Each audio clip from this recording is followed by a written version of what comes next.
Do you struggle with the same thing? No, it tend to be that the commercial are more, I won't say professional, but they're more understanding to the obligations of what they have to do. Let's just say in the event you thought you got yourself a tenant who's uncooperative and is a disaster and is not giving you access to your property. How do you go about resolving the issue? Solicitors, best way of solicitors. And again, they will follow the lease. The lease is fully regulated by statutes and law, and they will get possession.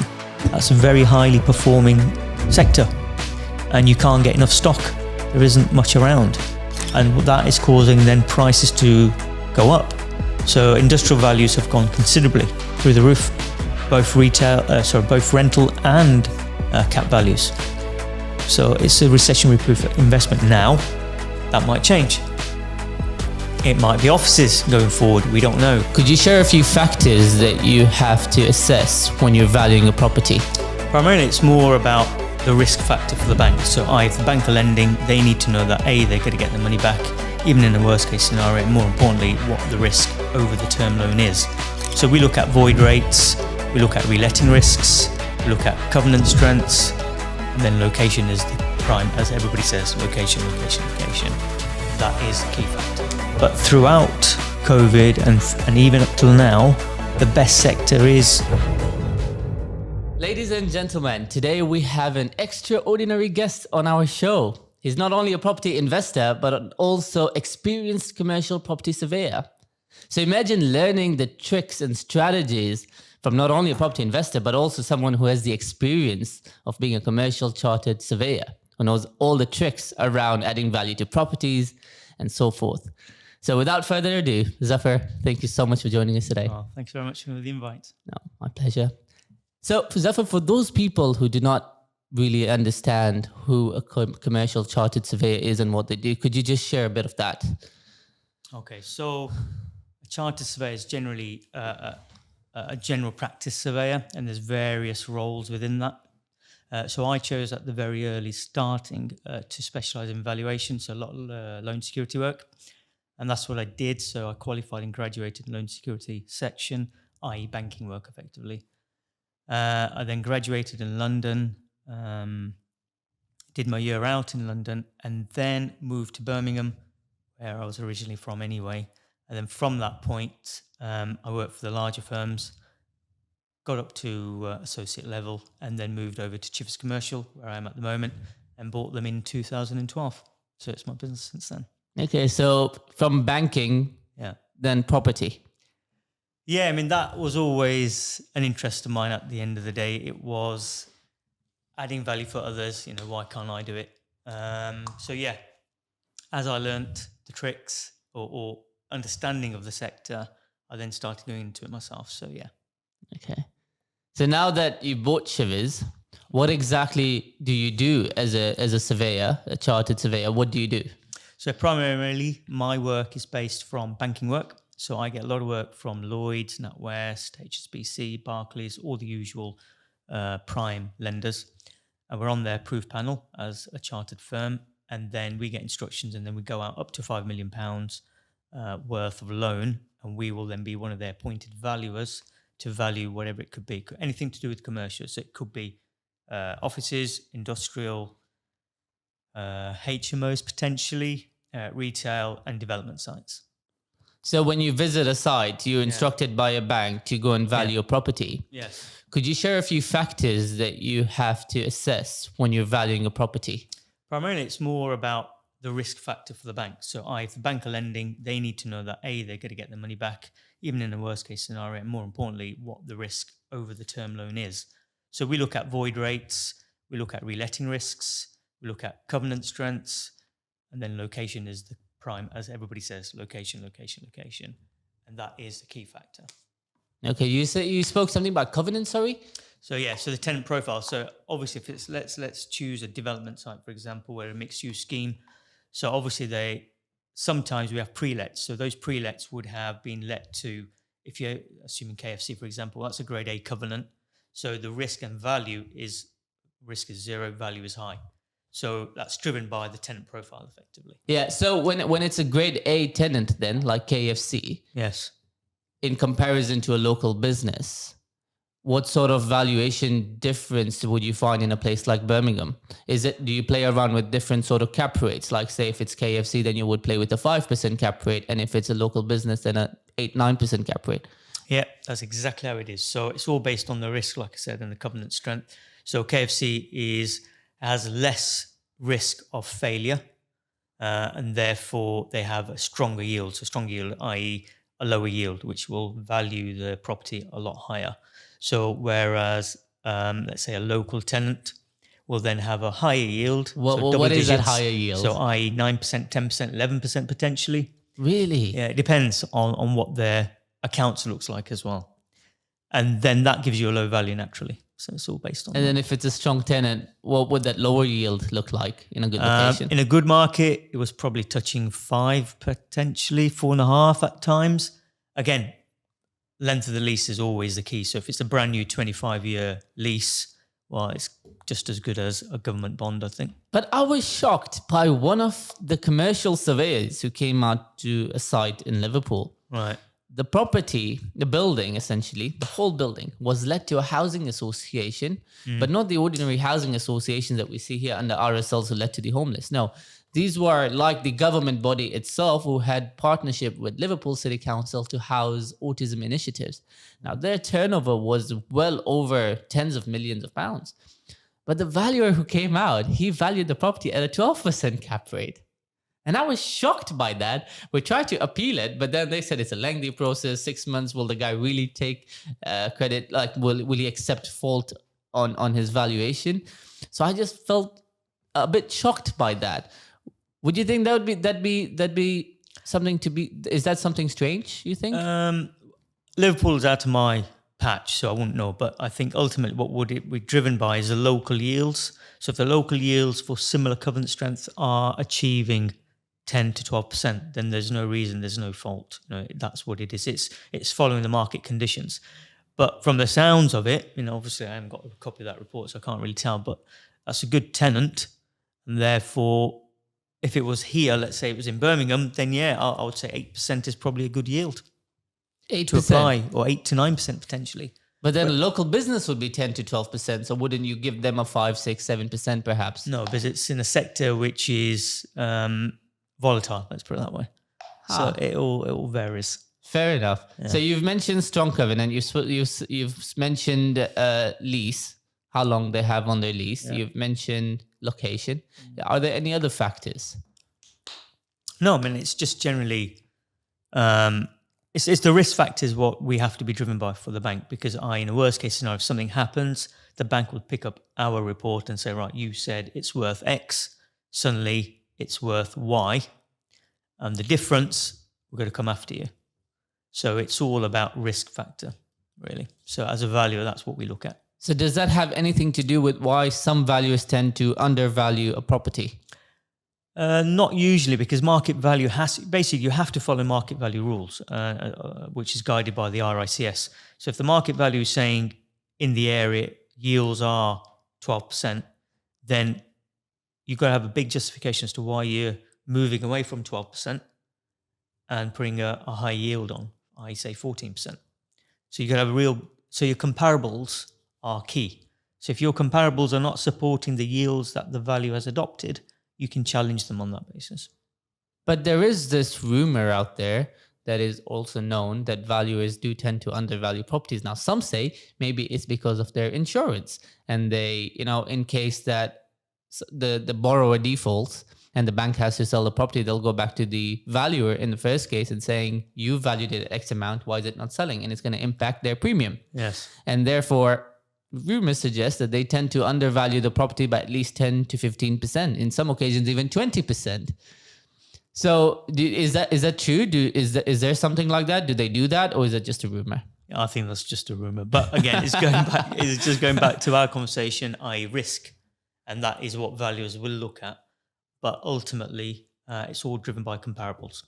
So if the comparables are supporting what you are saying, there's no risk on anyone, because you're following market value. But what if there isn't any comparables as such? Let's say you're in an area where the properties are all just HMOs across the whole street, half a mile radius, and now this is an extraordinary block of 30 flats. It's income generating. you don't have a comparable, what do you do then?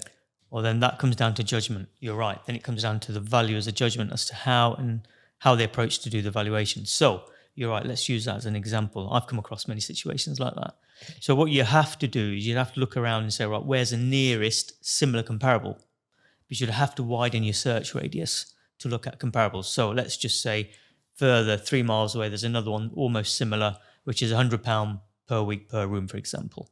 And that is closer to where you are to local amenities. So therefore, the value is going to say, well, that clearly, if that's getting £100, yours is not going to get £100. So therefore, some adjustments will have to be made. And as long as you're making that protocol, that rationale as to how you got to those figures, there shouldn't be an issue. So using those comparables, they're probably going to play with the cap rate and then value it based on that if it's income generating. Again, it's all down to judgment on the value on the day. Okay. So if an investor is looking to buy a rundown block of flats, for example, what are the key things? Because you're an investor yourself, you're into refurbishment developments yourself. So when you buy a property, whether it's rundown or not, what sort of factors do you assess before you buy it in how you're going to add value to the property? Well, it's all about alternative uses, I guess, because obviously there's a rundown. There's a reason why it's run down. Probably the current scheme isn't working. So as an investor or as a valuer, you're still looking at how to try to avoid that risk and making that asset work for you. So whether it's a customer or me individually or you as an individual trying to buy it, you look at that perspective and say, right, is it worth me buying that and can I add value? And if the answer is yes, by alterations to room layouts, to adding in kitchenettes or whatever it's going to be. I mean, again, it's all resi focused, but I'm more commercial, but more resi. If you look at that side of things, then a valuer or an investor will look at that and say, actually, I can make it work by adding it, by being somewhat little different or quirky to what's around me, and that might pull in demand. And if that works, then that's how you look at it, really, I guess, from that perspective. Right. I want to come back to this a bit later on how you generally view properties and how you repurpose them. Yeah. But you also said you like commercial. You're a commercial guy. Yes. Why? Why do you like commercial? Commercial, well, I qualified and graduated and did my RICS accreditations in the commercial world. So I'm a commercial valuer. One of few, actually, Asians in the Birmingham or West Midlands, actually. So a lot of the Asians, there are more valuers or surveyors now, Asian-wise, but not specialising in valuation. I don't know why that is. So I think it's a specialist market, but it's a good market. I love it. I don't think I'll do anything differently. And commercial is very easy for those who've got the interest and who like it. I like commercial, so I read leases. We talk to solicitors, compare issues. That hopefully report on titles, then get a clear report for the customer to then go ahead and proceed with finance. Yes, but in commercial, when there's a downturn in the market, the first to get a hit will be commercial. True. People are always going to need a roof over their head. Whether it's a depression, recession, or whatever you want to call it, they're always going to need a roof over their head. But in commercial, not so much. So don't you think in downturns like what we're facing now, for example, it's the commercial ones that take a hit more, which kind of would want one to repel from making investments, commercial investments? You're right. That was the sector that happened. So when we had the COVID, let's say, the first sector to hit was the retail sector, but it's bounced back. So it's a long-term gain. It's not a short-term where you'd say, right, okay, I'll buy an investment and then I'll flip it or sell it off in 6 months' time. That's not going to happen. Those markets which were in the hike in 2006 and 2005, they were great. Not there anymore. So it's purely for investors who are going to hold on and try to add value through mixed use, trying to extend the property to see if they can add more rent, so forth. So coming back to the recessionary market, yes, the first sector to hit was the retail and then offices. But throughout COVID and even up till now, the best sector is industrial workshops. That's a very highly performing sector. And you can't get enough stock. There isn't much around. And that is causing then prices to go up. So industrial values have gone considerably through the roof, both rental and cap values. So it's a recessionary proof investment now. That might change. It might be offices going forward. We don't know. So the sector, you're right, is always changing. But the risk, I think, for residential is far higher to me than there is for commercial, because commercial, you generally give out properties on an FRI lease, which is full repairing insuring lease. So you as an investor or a freeholder or the owner are not responsible for anything. It's all down to the tenant. Whereas residential, correct me if I'm wrong, it's more about you as a landlord trying to fix washing machines, dishwashers, or whatever it's going to be, and that's more headache. And not everybody wants that. Everybody wants slightly less hands-on, and the commercial route is the best route to be. So when it is commercial, you've got those different sectors, like you mentioned. Yes. So are you saying it's industrial workshops Are that very is good probably at the the best thing to look at now? I think you're at the hike at the moment. I think that will tailor down as the market is changing because of interest rates. So it just watch the space, I guess. I think the hike of industrial was 6 months ago, 12 months ago. It was very high. Whether we're peaking off now and settling down remains to be seen. But I think, prior to COVID, rental values for small workshops were £4.50. Now they're £8, maybe £12 a foot. So it's doubled, if not tripled, within that short period of time. So how long that lasts for is a different question. That's market to market, isn't it? Maybe someone goes up north and it might not be the case. No, I think it's generally increased everywhere nationally. You can't get enough of stock. There is not much stock around. What about commercial sector like nurseries or commercial retail shops? Is that something you're prone towards? Yeah, I mean, again, all investments are doing very well at the moment, and a lot of landlords at this stage are selling off because of the unknown certainty of how the markets will proceed going forward. And that's driven by the interest rates and inflation. So rumor has it, we could be heading towards a potential recession. If that happens, well, all values, regardless of whether it's commercial or residential, will have an impact. So you'd rather be in a commercial environment, from where I see it, as you're protected from the cost perspective, than resi. But I'm sure somebody else will say something different. So are you struggling with any voids now with commercial? No. All sectors across. I mean, for example, we are managing a mixed-use office building here in Birmingham, and we let all of those 14 office suites in the period of 6 months. All gone. So I think it just depends on type and location and rental quotes. Then you're fine. I mean, there's a lot of business out there. While there is a recession, potentially, still want to do something. They don't want to just sit down. So, i.e., new startups. We're seeing a lot of new startups, and they take a lot of new space. Yes, flexible, not long-term leases, but flexible, which is what landlords like anyway. And that seems to where the growth in demand is. Not for retail, but more probably offices and industrial. Right. So, you said you like commercial. Another main reason is you sign your tenants on a fully repairing and insuring leases. Yes. Residential, if something breaks here or there, you need to repair it. That's true. But when it comes to commercial, what happens if you do sign an FRI lease with a tenant and they don't maintain it towards the spec that you wanted? Aren't you back to square one? No, they're lease bound, and it's duty bound. So they have to maintain it according to the lease obligations. Now, the lease does allow or permit the landlord to inspect. And if they do go and inspect and they're suddenly fine, it's not being adhered to, they can serve them notice and they have to do it. Now, in resi, if the tenant does not allow you to inspect or have access to your own property, there's not much you can do unless you serve a Section 21, get a court order, and that can take months, if not over a year. Yeah. Commercial-wise, do you struggle with the same thing? No, it tends to be that commercial are more, I won't say professional, but they're more understanding to the obligations of what they have to do. And therefore, it's more regulated, in my view, professionally regulated rather than non-regulation for resi. And from my point of view, that makes our life a lot easier. Let's just say in the event you got yourself a tenant who's uncooperative and is a disaster and is not giving you access to your property. How do you go about resolving the issue? Solicitors, the best way of solicitors. And again, they will follow the lease. The lease is fully regulated by statutes and law, and they will get possession. It's very easy. Whereas I think resi, you'd have to apply to courts, and that process is forever long.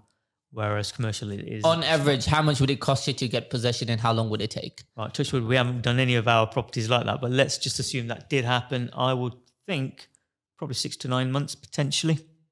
Just depends how busy the courts are at the time and how solicitors. Some matters, from what I understand, 90% of the, or 95% of the times, it never gets to court. Solicitors, when the solicitors get involved, they understand, and I'm sure they change their stance. But it's more regulated, so it's easier to do than resi. And what if it was rental arrears? Rental arrears? Because in resi, you have to serve a Section 8 notice, and that can still take 3 to 6 months. Commercial-wise, I hear you can change the locks on them. You have to be careful. There are regulations as to what and how you can do that. And obviously that's probably a solicitor, not my role to say. But if there are rental arrears, if you reference it back to the lease normally standard leases allow you 14 days. Then you go in and request and serve notice. And then after 21 days, it's a breach of lease, i.e. breach of covenant. And then that will then allow you to take necessary actions. Right. So you're quite up to date with the property market in Birmingham, at least, yeah? I hope so. Yeah. Well, you are. Every time there is any advice I need, you're always the right person to call, to speak to. When interest rates were rising, I remember you and I had a conversation. You said, watch how the rents are going to go up now, for resi at least. And wow, the rents have gone significantly higher. For an average 2-bed where we could get maybe 650, 750, now you're crossing 1,100, 1,200. Yeah. In the event where those 2 beds were renting at 1,000, now you're touching 1,500. So they have gone up quite a bit. In the property market today, what do you think are the current trends that are shaping the property market? If I knew the answer to that, I'd be a millionaire by now. But unfortunately, I don't know. And I think the way this market's going, I think if interest rates are going the way they are going, and they're predicting another rise, potentially up to 6%. If that happens, I think we are going to go head into a recession. And I think there will be a lot of casualties, more so resi rather than commercial. But then again, both sectors, I think there's going to be a slow take-up in demand. And rents, I think, will probably take a hit just to push the units out and get them tenanted to avoid any empty rates. For commercial, yeah. So I think that will happen, but time will tell. But I think it's too early at this stage to start scaremongering anybody. Do you think there are any geographical areas in Birmingham that hold untapped potential? I think city's overcrowded now and it's pushing up prices. But I think, like I said, if the market does take a downturn, I think all sectors or all areas will become prime. And no matter where you go, because as things go down, things go back up. So it's investors like yourself or other people who will be watching out for that and looking for opportunities anywhere. At the moment, let's turn back to industrial. Industrial, no matter where you are in Birmingham or outside of the West Midlands, you can't get any stock. And those stocks that are available are ridiculously very high. So again, come back to your question as to which area has not been untapped. Doesn't make a difference at the moment. So where there's demand, it will just drive itself. But I hear a couple of decades ago, an area like Jewellery Quarter was a dump. Not many people even wanted to go around there. Yes. Is that true? Yeah. I mean, it was a second part of the city that not many people wanted to be in. It's only associated to the jewellery manufacturing sector.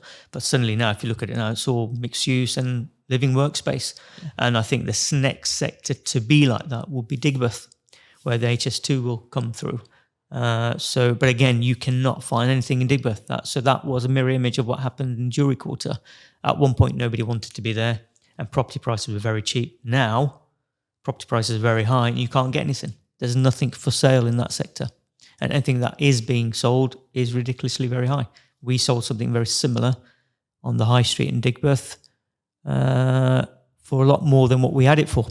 So, I think we got almost 50% more of what we put it on the market for, and the part of the property wasn't usable, and just shows you that demand is there, and people are just waiting and seeing approach, buying, landlocking and holding just for future development.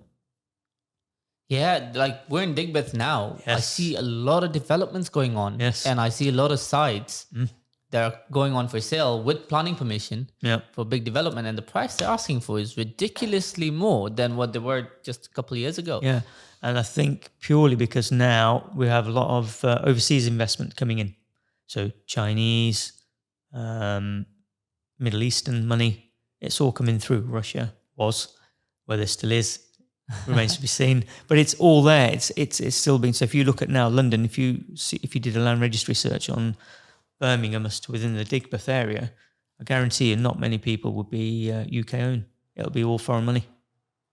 So it's the way the game is, unfortunately. It's how it works.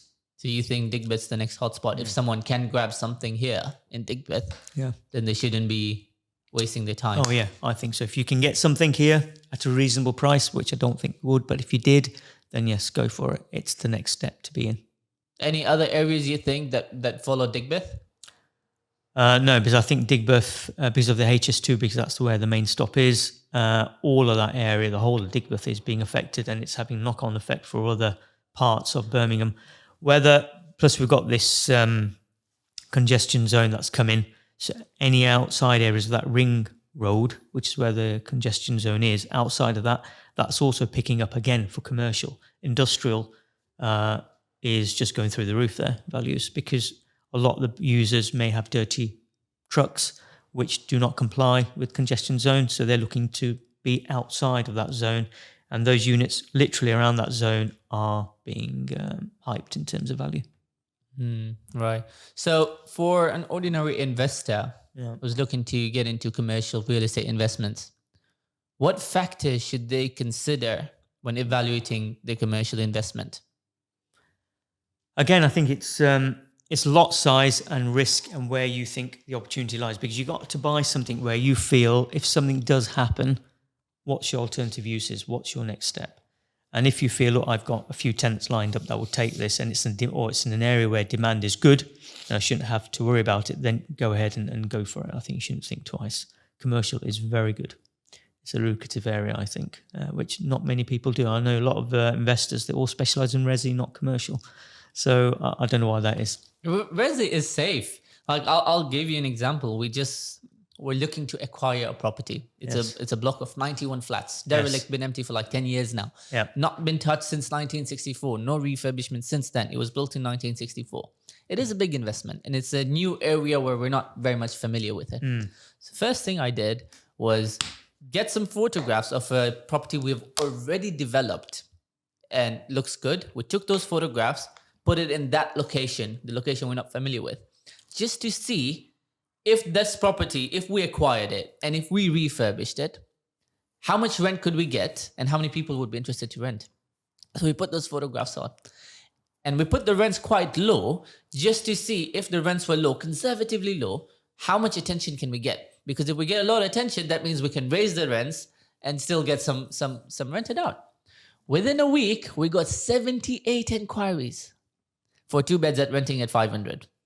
That's a lot of inquiries. So that already gives me satisfaction that I know my property is going to rent. Yeah. I'm going to be able to make my mortgage payments. I'm going to have my cash flow. Things are going to move on easy. And I'm going to be able to increase the rents because there's so much demand. 78 inquiries is not little. And I'm going to increase the value of the property accordingly. With commercial, it tends to seem a bit slow, quite slower than residential. Maybe it's because of the lack of accommodation in UK. Well, I think the target for the government is to build 300,000 homes a year. But I think over the last decade, they probably just meet half of that. So there is shortage of housing. With commercial, is it the same case?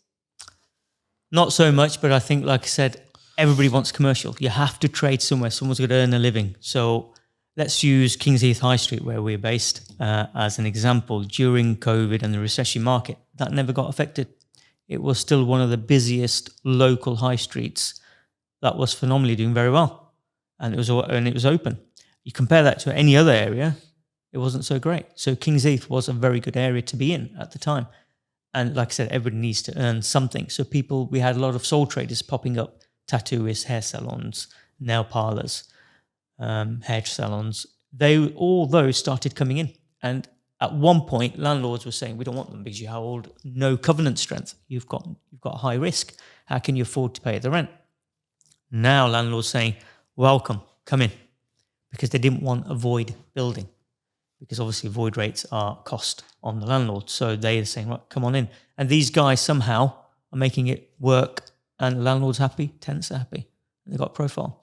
I don't know how they do it, but they do it. They do it well. So it sounds to me with Resi, you do not necessarily need to be on the high street. You do not need to be on a very, very prime location for it to rent. You can speculate a little bit with it, with the location. It will rent because of the shortage of housing.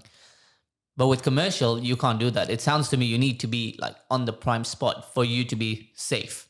Yeah, I mean, I think if you go offbeat, for example, you can go to local secondary areas. That's fine. But if you go into tertiary, which we call, I'm not even on the high street, just within residential areas, I think they will suffer because they'll take a greater hit. But from a value perspective.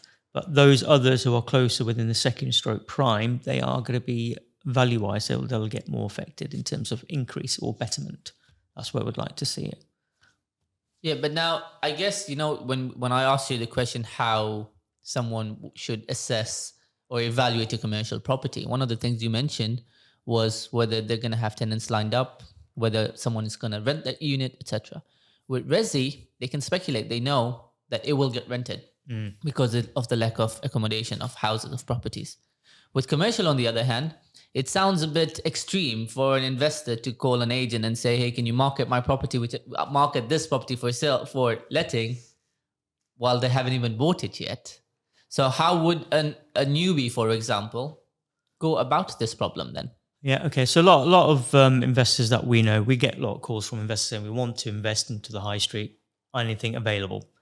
We tend to say, look at our database, look at what we've got, blah, blah, blah, the usual stuff. But sometimes a lot of local individuals, they take a drive-by up the road just to see what's available. And if you get a sense of there's no availability of units on that road, well, that's suggesting that there is something happening here that's it's popular. And therefore, that would suggest the risk of failure is very little because there's nothing available.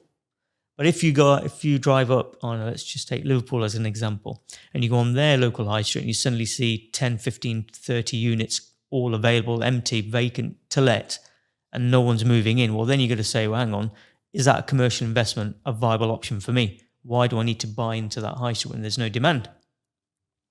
So there's ways of looking at it. Sometimes you can add value by splitting up shops, making them into small kiosks. That seems to be working. Again, there's no consistency in your tenancy or your rent, but again, it seems to be working. A lot of landlords I know are buying up large shops and then convert them into indoor supermarkets. That seems to be working. But again, it's all retail-led. And now, from what I understand, the government have eased planning rules on direct high streets. So you can buy a shop and then have the potential, subject to conditions, converting them into residential dwellings. So yes, that's good because it's regenerating the property, but how weird or how strange is that if you're walking on the high street and suddenly you've got a house on the high street? That's so weird.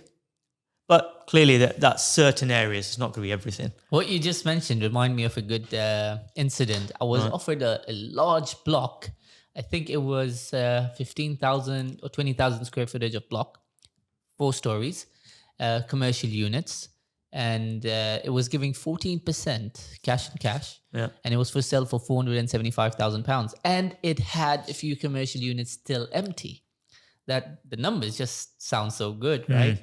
So I said, okay, well, for the sake of the numbers that you've presented, I'm going to come and view it. So Wrexham is, I think, an hour and a half's drive away from here. Yeah.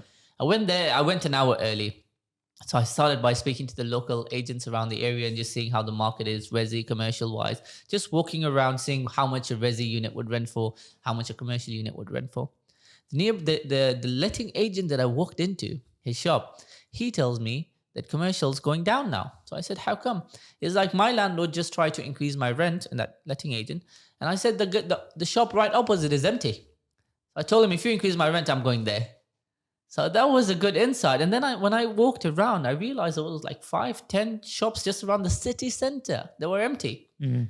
So that makes a good point to what you just said, that if you're driving around an area and if they're all let and you can't find any one empty unit, then that's a good sign, I suppose. Right. So when it comes to the assessment of a property now, right? How do you uncover potential issues? Right. So again, from a valuer's perspective, we'll go in and have a look. If there's any defects that we see that could probably cause for reletting, then we'll highlight those. So i.e. the configuration of the retail unit may not be great. Yes, it may be good now, but future-wise, it might not be. I've come across certain units where they don't have any toilets facilities in retail units. Obviously, that will impact value. Sometimes they have a void at first floor, the staircase has been moved. That will add value, but the cost of putting one in, then there's a reason as to why what's happening. Is it structural problems? You'll have to then investigate all that. So we look at all of that, including the brickwork, structural, not so much structural, but we'll superficially have a look if there's any structure, and then we'll recommend a building surveyor to go and have a look. Could you elaborate a bit more on that? You said superficially look for structural So problems. because we're not building surveyors will look into the structural side of things, or structural engineers. We will go out there, and if we see any cracking or repointing that may be needed, or hairline cracking inside of the building, or any type of cracking or damp, obviously we're not qualified to do it, but we can point it out to the bank to say, look, there's excessive damp, or there is water ingress coming in from certain areas, or the roof doesn't look right, the roof is bowing. Recommend a building surveyor for further investigation, and that would put that down into the report, our valuation report. So they won't sanction the loan until they've got that report, and the copy of which then comes back to us, and then we review it and we say, yes, that doesn't impact, or it does impact value. So do you think an ordinary investor, an average investor who wants to buy, whether it's commercial property or residential property, do you think they always need to do structural surveys? No, not all the time. Sometimes, for example, if they're living in an area that they know quite well, and they know the property, and they have been eyeing that up for the past 5 years, and it suddenly comes to the market, or the owner suddenly approaches them, say, would you like to buy? Sometimes they don't need to do it. They take a risk, and it works. It pays off. But I know a lot of landlords, for multiple occupation, let's say HMOs, which is what you go into, I think it's definitely worthwhile doing it there. Right. Definitely. There's always inherent or defects that you can't see. Okay, I want to jump on to the next hot topic, as they say. Every investor is worried about the one thing: interest rates. Yes. Right. The base rate has touched a shocking rate of 5% now. I just remember about 2020 time, it was 0.1%. Yeah. And now we're at 5%.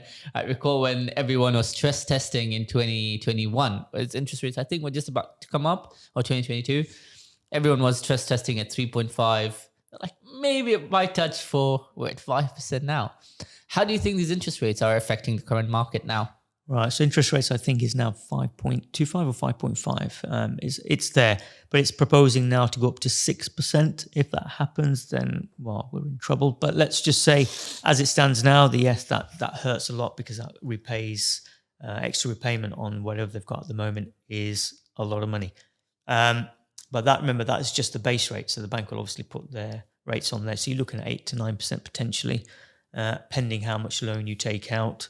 And the loan to values, where the bank reflect, I know one bank has reduced it from 70% to 60%, and I'm sure other banks will probably follow to avoid or mitigate any risks going forward. And they take a lot more collateral now, as opposed to what it was before.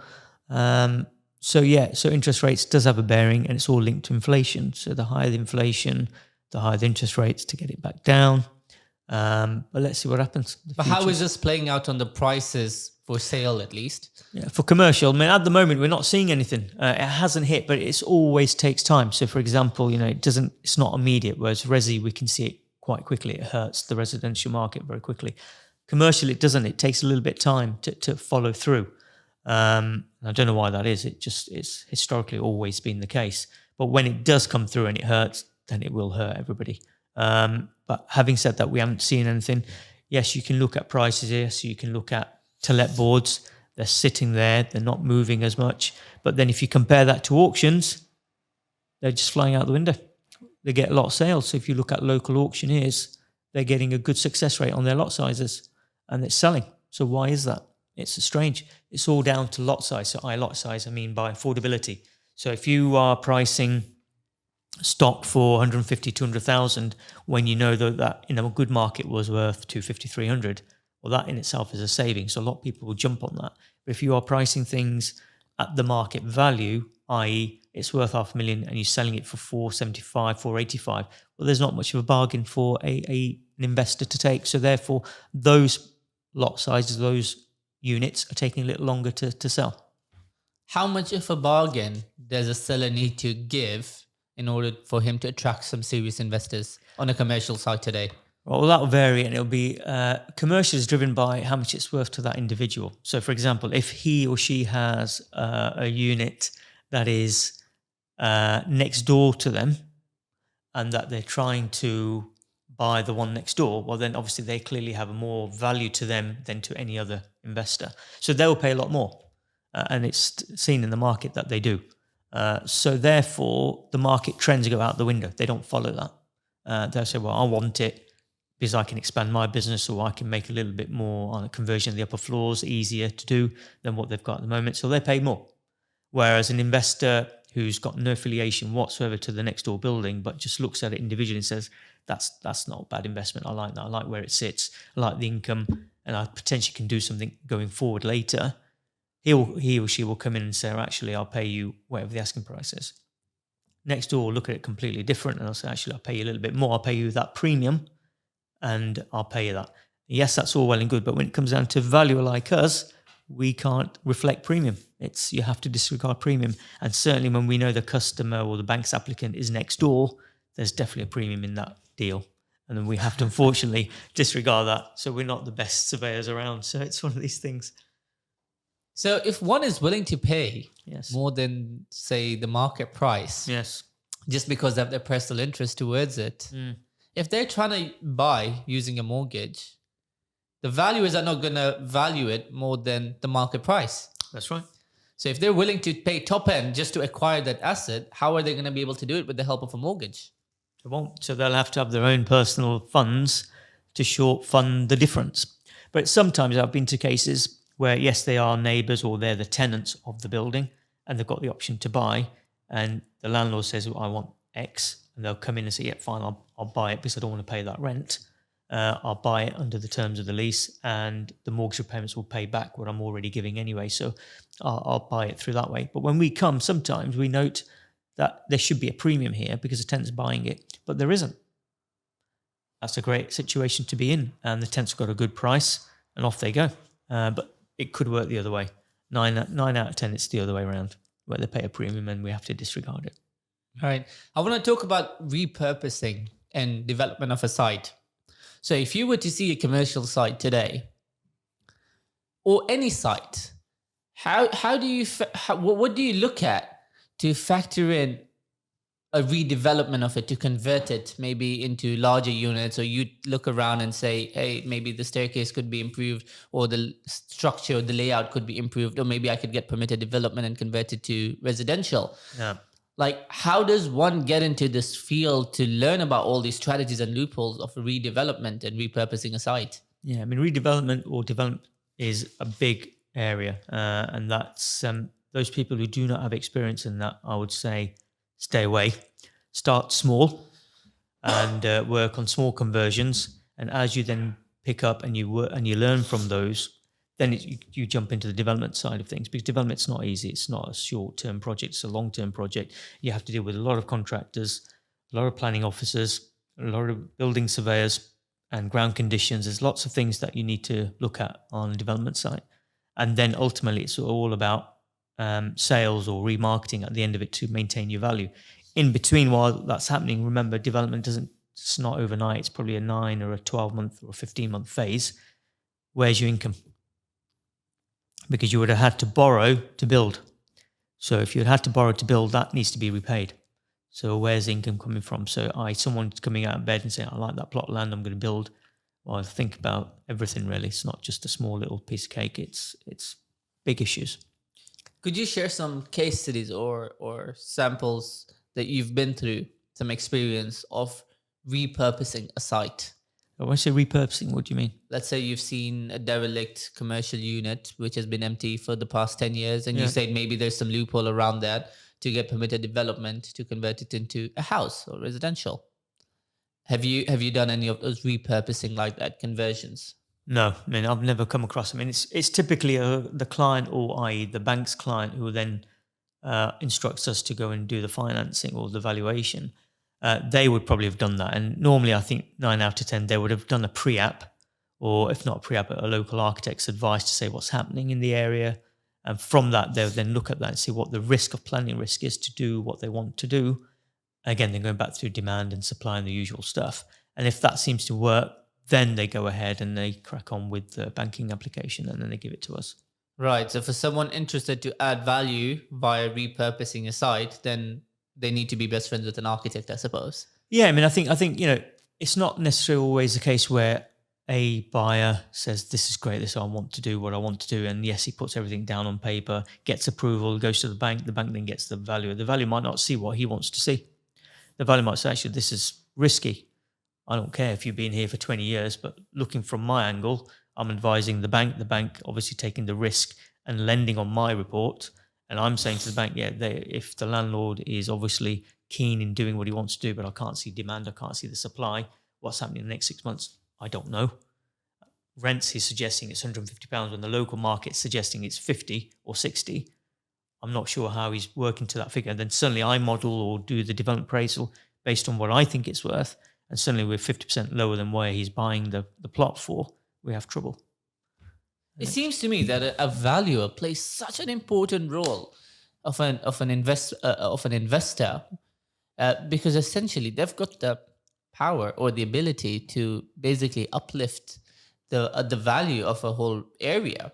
Like, for example, if values came out to Digbeth and they started to, rather than undervalue, overvalue it, and everyone started following that comparable, the prices in that area will just start booming. Which is what is happening now, because there's a shortage of sites. And yeah, you're right, valuers come out and say, I've seen a couple of reports by firms, local firms, where we've sold plots of land in Digbeth, and they valued it, and their report saying you can't get anything in the area, and that's shooting up prices. And it's true, that is driving up prices. But how much? And it's only to the point what a purchaser wants to pay. So I can say it's worth, for example, £200,000. But if the person or the next other person wants to pay 250, well, clearly there's a demand there, and that's driving up prices. But that might not be the case. That might be just artificial. So a value comes in and says, well, actually, I can use that as evidence. Well, clearly then that's going to help and assist the loan for the individual. So it all depends. Yes, you're right. Valuer is a key here, because without them, they're not going to be able to pass or sanction the loan for the bank then to draw down to the customer. So if I've got a site, let's say the bank values it at £500,000, but then I've got a couple people willing to pay over £800,000 on it, but they want to use the facilities of commercial lenders to acquire the site. What would the seller do in a situation like that? So the seller's obviously going to say to the buyer, yes, you go ahead, but ideally we want a cash buyer or a 50% buyer who would probably not borrow so much, because obviously he or she may be worried that, yes, they bought it for £500,000. Now they're turnkeying it and selling it on for 800,000. So the uplift may not warrant in the valuation. It might not come up. And therefore it's not reflective of the local market. Yes, it may be reflective of the demand, but the market value in that area is not saying it's 800,000. It's worth maybe 600, 650, whatever it's going to be. So ideally, the vendor is looking to someone to say, right, yes, you come in, but borrow less from the bank. Or an ideal person is someone who's going to just borrow, no borrowing. It's just cash purchase. And obviously the vendor would love to deal with those individuals. But those now are far between. There's not many around. They always will borrow from the bank. Would the bank still give a credit-backed offer, knowing that the guy is going to pay over the market price on the site? Yeah, they will, so long as the valuer says it's worth what it is. No, if the valuer says it's £500,000, but the guy's willing to pay 800, and he says, okay, I'll cover the bridge. Whatever the balance is, you borrow me 60% loan to value. I'll pay the extra 300 grand to cover the difference. This is the buyer. This is the buyer. Yeah, they do that. I've come across that. And the bank saying, well, fine, we'll only give you so much. If you want to fund the rest, fine, you do it. But we will take first charge, and there'll be conditions imposed on that. So the secondary broker or lender, whoever it is, will take a second charge, and the risk to them is far greater. Hence, their probably repayment will be a lot higher than there would be to the first charge. I've been through some valuations before where we instructed a surveyor through the VAS panel Right. to come and value the property. And when they came out, it seemed like, from just having a conversation with them, that they really didn't know what they were valuing. And it was one of the very firsts to come across a site like that. And they were maybe used to doing something else entirely. Right. And then in that incident only, it just so happened that the valuer, the VAS panel came back to us saying that you need to choose a different valuer now because we felt the first guy didn't know what they were doing. Right. And they've not really dealt with a site like this before.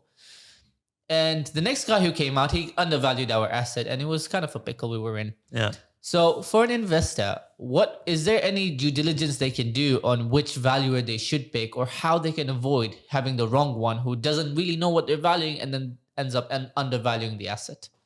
I think first thing is you should have come to me. But I think you're right. I mean, all valuers say that they have experience, but it's very difficult. Sometimes they don't. I've come across valuers like that as well. But again, if they're on the approved lenders list, then they should have experience in valuing all sorts of properties, because to get approval, you'd have to tick what you're doing and what you can't do. And if they put that down as a development site, then clearly they should be there. I mean, that's challengeable if they've come out and you've paid them and clearly they couldn't do what they're supposed to do. Request your money back, because that report is void. It doesn't help anybody. So that site was in Liverpool. All right. You like Liverpool? It's Birmingham and Liverpool for me. Now, I know you're an experienced guy in Birmingham, right? Is there a way that I could speak to the banks and say, hey, I know person X, but he's in a different city and he's experienced to do this?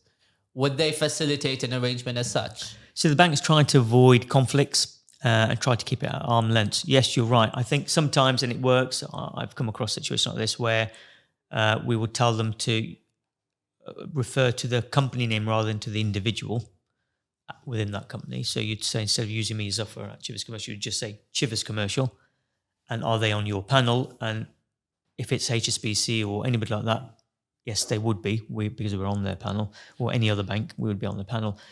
And then it's the question of whether the manager or relationship manager is comfortable to use someone from south to come up and value something up north, when there's adequate firms in the panel in that region to do the same thing. And then they'll probably get a little bit cold feet to say, why is he using Chivers and not local? So is there something untoward going on? And that's what they're trying to mitigate, really. So sometimes it works, sometimes it doesn't. So it's a risk, really. But you should tell your RM that you want someone experienced, not necessarily us, because we might not fall within that region, but anyone in that region to say, yes, if they can't value it or they have not enough sufficient experience, but we appoint them and they don't do a good job, then we want our money back. We want the bank then to pay for the second value. And they do. Right. Let me ask you a question then. Yeah. When it comes to commercial, just land sites. Yes. Okay. Development site. Development site. If an investor was looking to do a cash purchase and doesn't need someone to come and value the property, they've just used their own market comparables on Rightmove, Zoopla, whatsoever, spoken to some estate agents, where in reality, estate agents' opinion doesn't really matter when it comes to lending from the bank.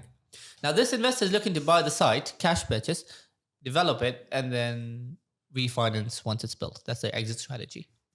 Now, do you think it may be a good idea for an investor, although he's buying a cash purchase, to involve someone like yourself early on to say, hey, Mr. X, can you just value this site just to make sure the price I'm willing to pay for it is the right amount? Yeah, absolutely. That's key. But again, it all depends the background of the purchaser. If the purchaser is from that area, they don't need to. They've grew up or they know that patch and they know it very well. And they just think whatever their proposed development is, it will work. Well, fine, all well and good.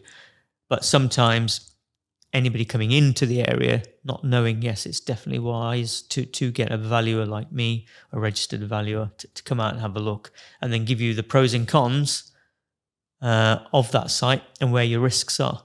So you would give them a value of the site as it stands today that would be approved by the eyes of the banks. Yep. And would you also give them an estimated GDV?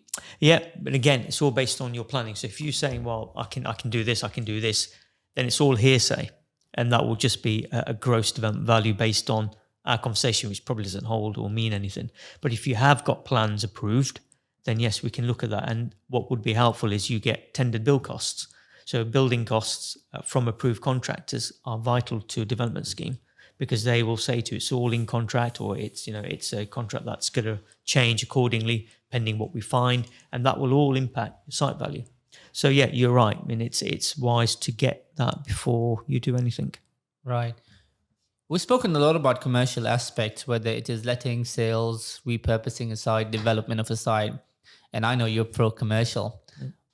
Are there any downsides of commercial? Anything like, what are the detrimental negatives of investing in commercial? That's a good question, and I've never come across that one actually. No one's asked me that. But again, like I said, I'm commercial. I haven't seen anything negative. Yes, things can go wrong, like with anything, resi and commercial. But certainly, if you've got like I said, it's all about location and demand and supply. So if that is a high risk, then yes, you will suffer, because the risk or the downside is you're left with an empty void building that you can't relet. You've got then business rates to pay, insurance, potential break-ins. So yeah, you'll have all of that. But other than that, no, I think, again, if it's an investment, you look at the lease, and if there's a break clause in there, i.e. your tenant's leaving in the next 3 years, or they have the option, then the risk is you've only got 3 years worth of income, or 2 years pending the notice. And then the reletting risk in 2 years could change. So it's all about surrender and renewal and re-gearing the leases to maintain value, I think. But I think generally downside, there is no, I can't see a negative impact on commercial. Like with resi, for example, if it's just a house, the whole source of income for the investor is based on that one guy. Yeah. That's why I stay away from houses. But I like HMOs, I like blocks of flats. I don't like commercial, because I feel when market goes down, first one to get hit is commercial. Yeah. But you're also right about the fully repairing and insuring leases. Yeah. But I guess in commercial, you've also got voids. Let's say if the tenant's leaving in 3 years, it takes a bit longer to fill up those. You're right. I mean, let's use King's Heath as an example. You know, I've let a shop within 2 weeks of it coming to the market, because demand is far greater than supply. So again, location is the key. So we've just acquired 2 shops for our client, and again, there's sitting tenants in there. One suggested to leave it. We said, "Yeah, off you go." And then as soon as they decided to leave, we erected a board on there, and within a week we let it, and we got a lot more higher rent than what they were paying. So clients were happy, we were happy, and everybody's all okay. You've been in this market for over a decade now, haven't you? Yeah, unfortunately. Fortunately. And you've seen the market fluctuate quite a bit, isn't it? Yeah.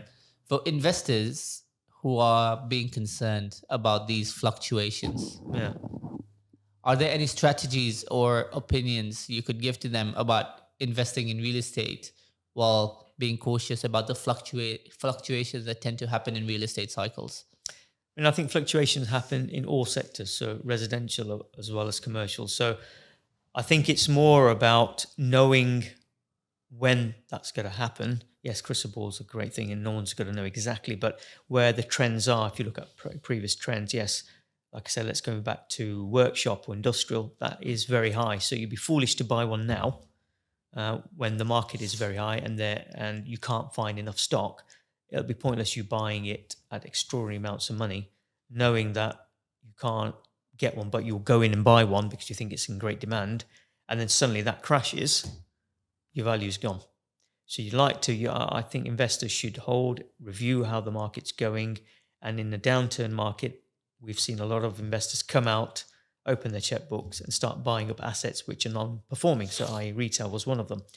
And those people now who are holding those have seen an improvement in value. It's crazy. In COVID, retail went straight down because no one could operate, bar from a few.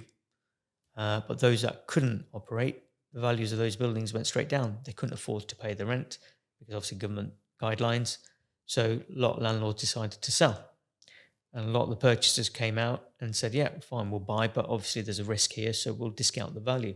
We saw 20% discount in values, maybe 30% in some cases. But those guys now holding those assets, I've seen values go back up, and now they're selling it back on the market. So they've made a quick turn. And that works. So it's all about analysing the market and how you see it. So there isn't an exact scientific way. Right. I think this conversation has been so insightful, and I'm sure the audience watching it has probably learned so much of this conversation of us. If the audience wants to get in touch with you with Shivers Commercial, what's the best way for them to get in touch with your Yeah, firm? so we have a website. So it's www.chiverscommercial, commercial.co.uk. Or the landline obviously is on there. And that's 0121 441 3040. And then, you can speak to any of our members, and we've got a lot of chart surveyors there. So they'll be assistant and ready to help. So, guys, if anyone is looking for commercial real estate investments, Shivers Commercial Zafar should be your guy. His details will be in the description below. I hope you've enjoyed the content. Like, subscribe, and we'll see you in the next one.